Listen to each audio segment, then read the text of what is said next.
सबको यथा योग्य नमन। मैं आपके सम्मुख आत्म परिचय 321 भाग को लेकर उपस्थित हुआ हूं। सबको यथा योग्य नमन। इस परिच्छेद में मृत्यु के अनंतर कृत्य क्या होते हैं उसके विषय में बताया गया है। यह गरुड़ पुराण का 10वां अध्याय है। तो सबसे पहले आपसे निवेदन है, शुरू से अंत तक वीडियो को जरूर देखना और दूसरों के पास संप्रेषित करना, लाइक करना। सब्सक्राइब नहीं किया है तो सब्सक्राइब भी करें। आइए सबसे पहले माता भगवती के चरणों में शंख ध्वनि से प्रणाम करते हैं।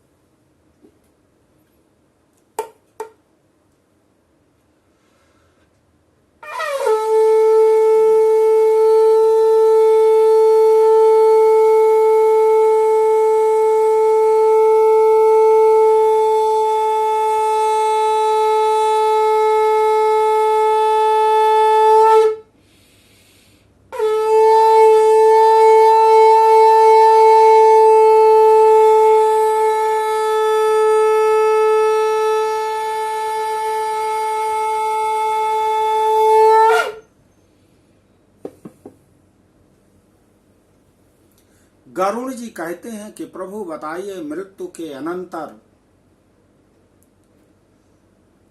कैसे कृत्य होने चाहिए उसके विषय में आप मुझे बताइए। महाराज जन्मेजय कहते हैं कि गुरुदेव जैमिनी, आप मुझे बताइए मृत्यु के बाद क्या करना चाहिए। गरुड़ जी, गरुणोवाच देह दाह विधानम चावद सुकृतिनाम विभो सती यदि भवेत पत्नी तस्यास्य महिमा वद। हे प्रभु, अब आप पुण्यात्मा पुरुषों के शरीर के दाह संस्कार का विधान बताइए और यदि पत्नी सती हो तो उसकी महिमा का भी वर्णन कीजिए। श्री भगवानुवाच शृणुतार्क्ष प्रवक्ष्यामि सर्वमेव अवहृदैकम् यत् कृत्वा पुत्र पौत्रास्य मुच्यन्ते पैतृकऋणात् किं दत्तैर्बहुभिर्दानैः पित्रोर अन्त्येष्टिम् आचरेत् तेन अग्न्य अष्टोम सदृशम पुत्रा फलम आपुनुयात। गरुड़ जी, जिन और्ध्वदैहिक कृत्यों को करने से पुत्र और पौत्र पितृ ऋण से मुक्त हो जाते हैं उसे सुनो। बहुत दान देने से क्या लाभ? माता पिता की अंत्येष्टि क्रिया भली भांति करनी चाहिए। उससे पुत्र को अग्निष्टोम याग के समान फल प्राप्त होता है।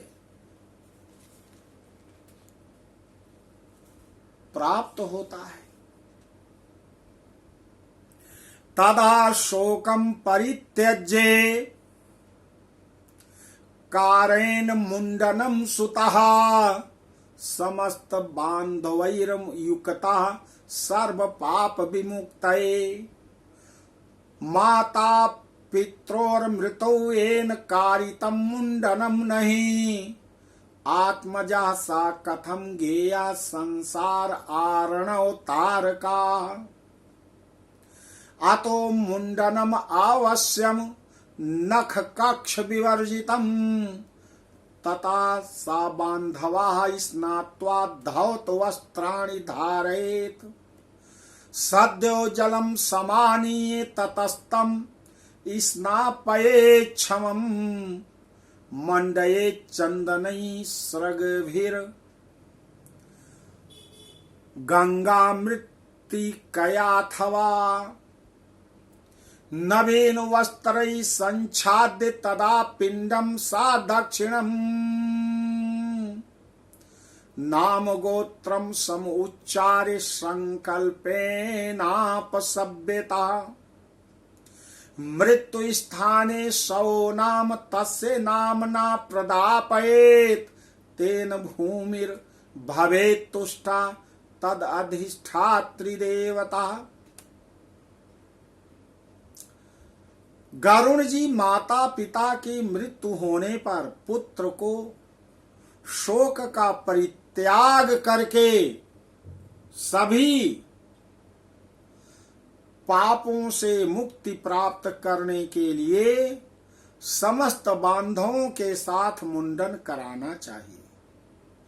माता पिता के मरने पर जिसने मुंडन नहीं कराया वह संसार सागर को तारने वाला पुत्र कैसे समझा जाए। अतः नख और कांख को छोड़कर मुंडन कराना आवश्यक है। केशों में काम का वास होता इसलिए मुंडन कराना चाहिए।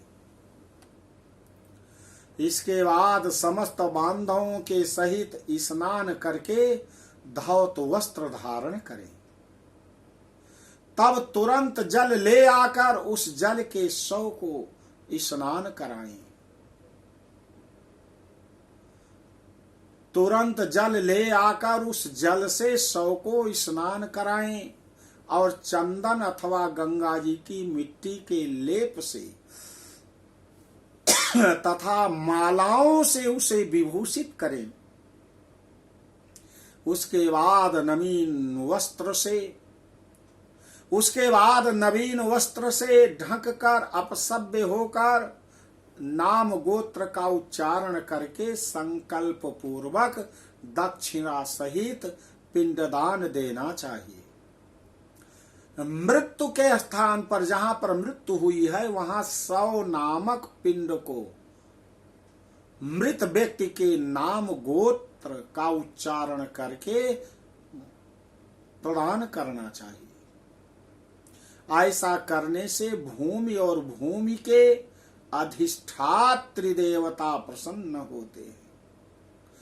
द्वार देशे भवेत पांथस्तस्य नामना प्रदापयेत् तेन नैवोपघाताय भूतकोटिषु दुर्गताः ततः प्रदक्षिणां कृत्वा पूजनीया विष्णुसादिभिः स्कन्धा पुत्रेण दातव्यस्तदा अन्यैर्बान्धवैः सह धृत्वा स्कन्धे सो पितरमया शमशानाय गच्छति सो अश्वमेध फलम पुत्रो लभते चा पदे पदे। इसके पश्चात द्वार देश पर पांथ नामक पिंड मृतक के नाम गोत्र आदि का उच्चारण करके प्रदान करना चाहिए। ऐसा करने से भूतादि कोटि में दुर्गतिग्रस्त प्रेत मृत प्राणी की सदगति में विघ्न बाधा नहीं डालते हैं। इसके बाद पुत्र वधू आदि शव की प्रदक्षिणा करके उसकी पूजा करें तथा अन्य बांधवों के साथ पुत्र को शव यात्रा के निमित्त कंधा देना चाहिए। अपने पिता को कंधे पर धारण करके जो पुत्र शमशान को जाता है वह पग पग पर अश्वमेध का फल प्राप्त करता है।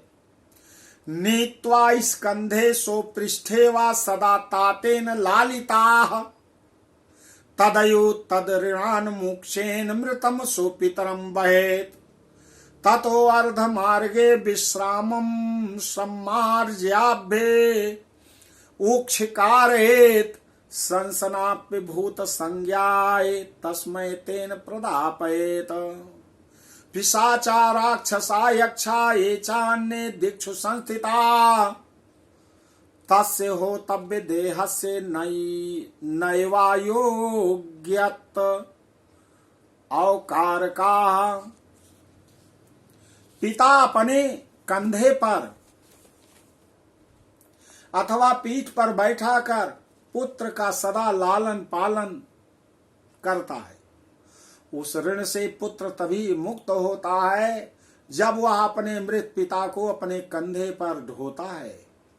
इसके बाद आधे मार्ग में पहुंचकर भूमि का मार्जन और प्रोक्षण करके शव को विश्राम कराना चाहिए। उसे स्नान कराकर भूत संज्ञक पितर को गोत्र नामादि द्वारा भूत नामक तीसरा पिंड प्रदान करना चाहिए। इस पिंडदान से अन्य दिशाओं में स्थित पिशाच, राक्षस, यक्ष आदि उस हवन करने योग्य देह की हवनीयता में अयोग्यता नहीं उत्पन्न करते हैं। तो देवी और सज्जनों, आपने यहां तक अध्याय 10 के, गरुड़ पुराण अध्याय 10 के श्लोक संख्या 1 से 15 तक आपने सुना। अब 16वें श्लोक से आगे तक आप अगले अध्याय में सुनेंगे। आपसे निवेदन है, शुरू से अंत तक जरूर वीडियो को देखें, लाइक जरूर करें, सब्सक्राइब करें और अपने पितरों को संतुष्टि प्रदान करें।